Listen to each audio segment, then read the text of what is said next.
Évidemment, je me retrouve complètement dans ce que vous êtes et dans ce que vous faites. Je suis appelé à témoigner sur quelque chose qui est devenu une partie de moi-même.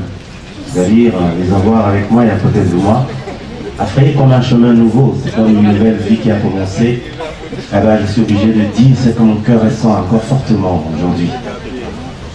D'abord, quand je considère Nadège, je crois que l'élément le plus grand qui m'a frappé quand je l'ai rencontré, c'est d'abord son entrée dans l'équipe d'AM.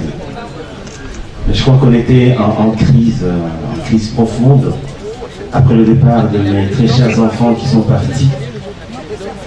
Il y avait un vide quand même assez grand et difficile à combler. Et le frère Fonsi, qui n'est pas ici, m'a dit, je connais quelqu'un avec qui j'ai travaillé il y a très longtemps, une sœur qui chante bien, qui craint Dieu. Évidemment, pour moi, la condition, c'était craindre Dieu.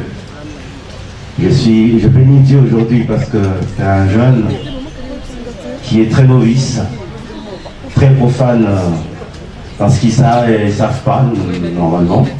Et ils vont découvrir la vie ensemble. C'est une grâce de l'Éternel d'avoir au milieu de cette génération des jeunes gens qui ont la crainte de Dieu. Et quand j'ai appris qu'il y avait une fille dans la ville qui craignait Dieu, j'ai dit, est-ce qu'on peut l'amener? Et ce qui m'a frappé, c'est lorsqu'on lui a apporté la nouvelle, comme quoi Papa Alain voudrait vous voir pour que vous intégriez le groupe. Elle a dit, je voudrais bien, mais il faut absolument que j'aille d'abord la pensée de Dieu. Il faut que je sache ce que Dieu veut. Si Dieu veut, je viendrai. Si Dieu ne veut pas, ce sera difficile. Cette réponse m'a mis KO. J'ai dit certainement, c'est une fille qui a la crainte de Dieu. La première semaine est passée, la deuxième semaine est passée, il n'y avait pas de suite.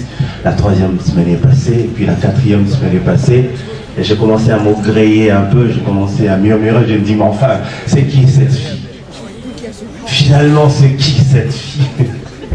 Alléluia. Je dis, mais pour qui se prend-elle finalement hein? Et toutes les portes étaient largement ouvertes et on entendait. Et puis un jour, pendant qu'on était à la répétition,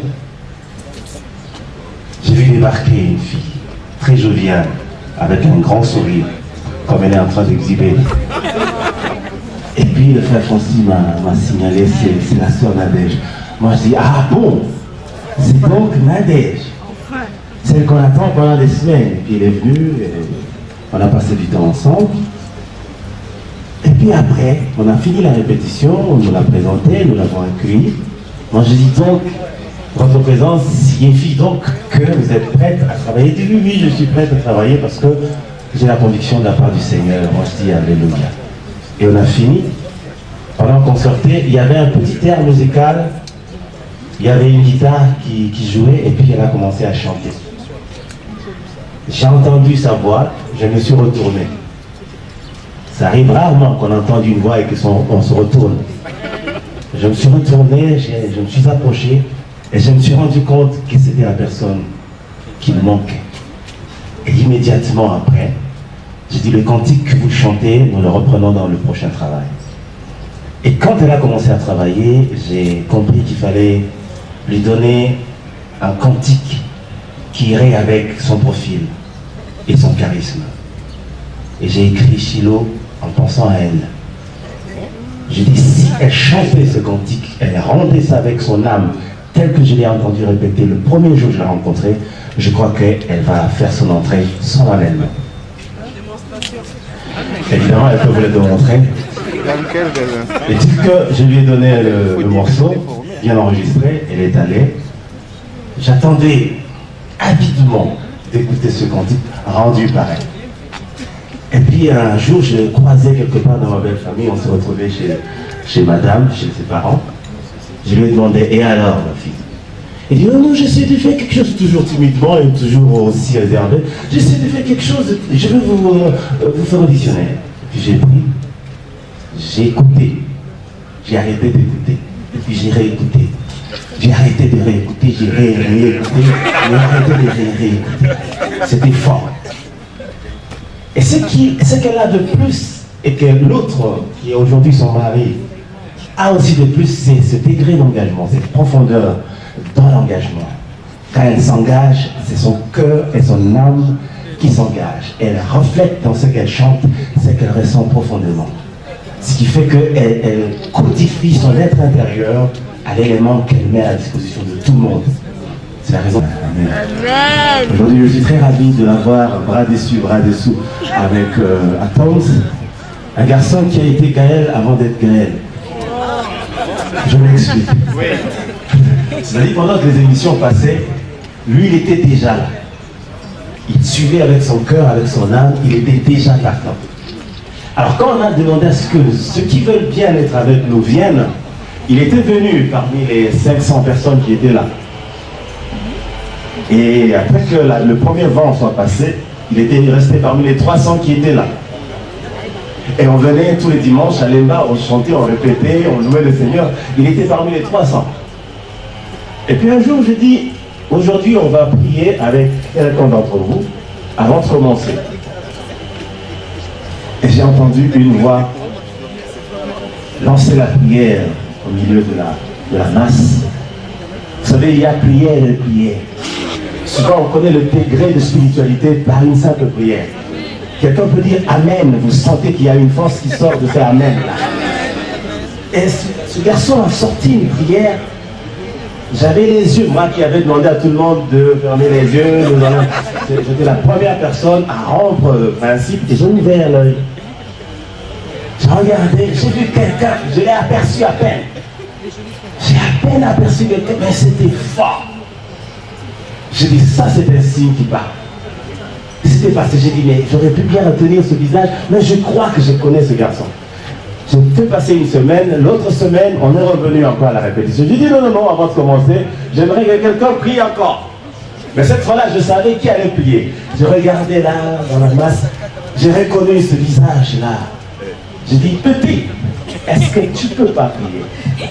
Je voulais vérifier. Si ce qu'il avait sorti l'autre jour était authentique. Si c'était vrai. Le petit a fait une prière qui m'a fait trembler. J'avais la chair d'épaule, j'ai dit non, ça c'est sérieux. Et quand je suis rentré à la maison, j'ai prié le Seigneur, il a dit, je t'ai donné ce garçon. Quand le Seigneur dit, je t'ai donné, c'est que c'est sérieux. C'est que c'est un compagnon d'œuvre. Alors j'ai laissé passer une autre semaine. Cette fois-ci, bien ajusté dans ma tête, j'ai dit, je vais encore aller plus loin que ça. Laissé passer une semaine, 2 semaines, sans qu'il se rende compte que j'étais derrière lui. Et l'autre jour, je reviens, j'ai dit, aujourd'hui, on ne répète pas. On va adorer. On va adorer avec quelqu'un au milieu de nous. Comme ils sont faussards tous. Et ils cherchaient à se cacher. Mais lui, il avait la tête bien en place. C'est comme s'il savait ce qu'il voulait faire. J'ai dit, petit, viens encore. Tu t'appelles encore comment? Il dit, attends, viens. Il est venu avec toute l'assurance. Moi, je dis, tiens, ça c'est une assurance thermique. Il descend paisiblement, il prend la guitare. Moi, je dis, en plus, il prend la guitare. Et puis, il a pris la guitare, il est allé sous l'arbre parce que c'était sous le manguier, comme ici. Il a commencé à chanter en jouant à la guitare. Oh là là! Oh là là! Et puis, il chantait, il lui parlait. Et quand il parlait, je vois que c'était moi qui parlais. C'était pas moi, c'était lui. Il a dit certainement, le Seigneur a envoyé ce garçon. Il est entré par la grande porte. Une sélection que Dieu a voulu au milieu de plus de 300 personnes. C'est pour dire qu'une flamme, quand elle brûle, elle brûle. Quand une lumière brille, elle brille. On ne sait pas la retenir. C'est comme une source d'eau qui veut jaillir. Faites l'ouverture pour qu'elle sorte calmement. Si vous retenez, ça va exploser et ça va sortir de partout. Il est entré. Quand il venait, je lui ai tendu la main. Je lui ai dit, je te donne le sceptre pour que tu conduises ce petit troupeau. Je crois qu'il se rappelle encore de cette petite phrase. Je lui dirai à côté pour le rassurer. T'en fais pas. C'est pas parce que tu es nouveau que tu es le plus petit. Bien au contraire. Aujourd'hui, il est le coordonnateur adjoint du groupe Adorant l'Éternel. Et je bénis le Seigneur. Amen. Ce que je peux leur dire, c'est de poursuivre dans la même lancée. Beaucoup de gens m'ont appelé pour me dire, est-ce que tu es sûr?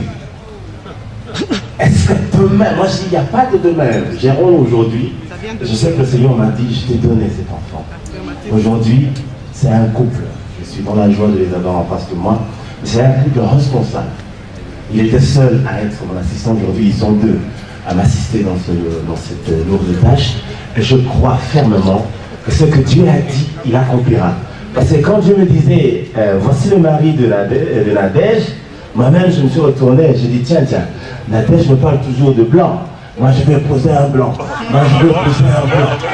C'est ce qu'elle disait. Moi je vais poser un blanc. Il en faisait même son refrain. Je ne sais pas si elle a chanté un cantique avec ça comme on dit. Et puis moi je vais lui dire, mais ma fille, tu connais ton mari? Et puis elle dit, c'est calmement, regarde. Moi je sais celui-là, il regarde les gars comme ça. Et ça a pris le temps que ça a pris, ça a pris le temps que ça a pris. Elle est allée en Irlande, elle a vu le blanc. Et puis elle s'est dit non, moi c'est pas le blanc. Elle dit Seigneur, merci, aujourd'hui ils sont mariés et femmes. Je bénis le Seigneur, que le Seigneur vous bénisse. Sur les couples. On risque de demander à Nadège de chanter. On risque pas, on va.